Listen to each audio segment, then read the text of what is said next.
U redu, mladiću. Možete mi onda reći kada ste vi zapravo shvatili da ste uistinu poludjeli, kako je to sve počelo i ispričajte mi sve jednostavno. Sve, moj doktore, počelo jako skoro. Ja sam imao jednu noćnu moru, gdje sam ja sanjao da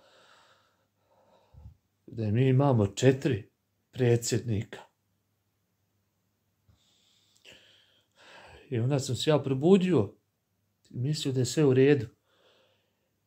I onda sam shvatio da mi zapravo i imamo 4 predsjednika. 4 predsjednika, moj doktore, 4. Ne razumijem. Kako ne znate? Pa visoki predsjednik.